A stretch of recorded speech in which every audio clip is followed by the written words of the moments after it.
Crypto currency, bitcoin, ethereum, litecoin, dogecoin, ripple. आपने ये नाम आजकल बहुत सुने होंगे। मेरा दोस्त जो स्टॉक मार्केट को एक रिस्की एसेट क्लास कहता है, वो भी मुझसे पूछ रहा है क्या वो बिटकॉइन में इन्वेस्ट करे या नहीं। क्रिप्टो करेंसी क्या होती है, ये इंडिया में लीगल है या नहीं, और इसमें इन्वेस्टमेंट करनी चाहिए या नहीं, इन सभी बातों को हम अपनी वीडियो में आज डिस्कस करेंगे। सबसे पहले समझते हैं कि क्रिप्टो करेंसी होती क्या है। क्रिप्टो करेंसी दो शब्दों से मिलकर बनी है, क्रिप्टोग्राफी और currency. Cryptography means coding language और करेंसी मीन्स पैसा। पर्सन ए से पर्सन बी के बीच में डिजिटल ट्रांजैक्शन जो हो रही है without taking any help of financial institution, उसे हम लोग क्रिप्टो करेंसी कहते हैं। हर ट्रांजैक्शन को रिकॉर्ड किया जाता है और इसे पब्लिक डिस्ट्रीब्यूटर लेजर में रिकॉर्ड किया जाता है, जिसे हम लोग ब्लॉकचेन बोलते हैं।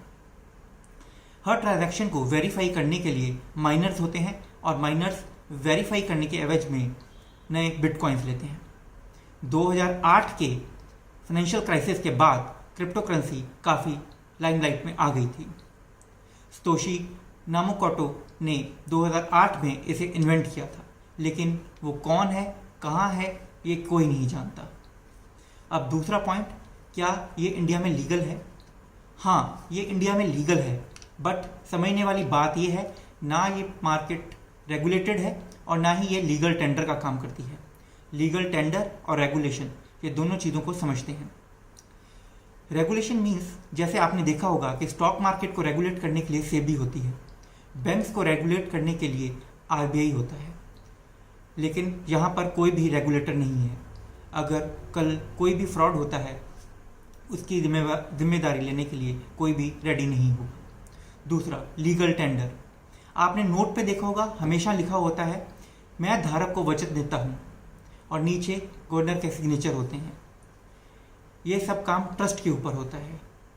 अगर हम लोग आस पास की किराना स्टोर पे जाते हैं और उनसे राशन लेते हैं और उनको बोलते हैं कि आप इसके बदले में हमसे बिटकॉइन ले लीजिए, तो वो रिफ्यूज़ कर सकता है, क्योंकि इसके ऊपर कोई ये लीगल टेंडर का काम नहीं करता है, बल्कि नोट के ऊपर पूरा प्रॉपर लिखा होता है कि हाँ, ये एक लीगल टेंडर है।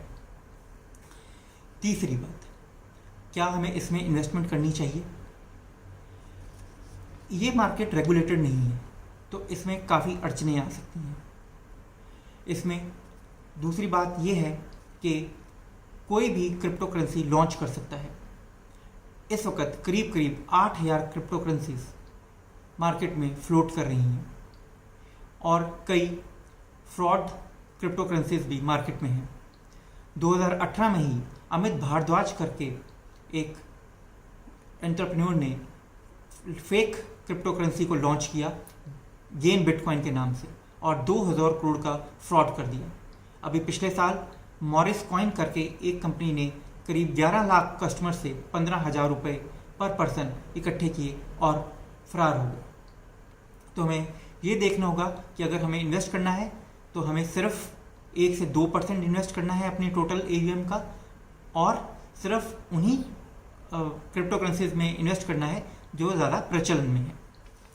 तीसरी बात, क्रिप्टो करेंसी इन्वेस्ट करने में काफ़ी वोलेटिलिटी रहती है, क्योंकि ये लिमिटेड सप्लाई में है, तो वोलेटाइल बहुत रहते हैं।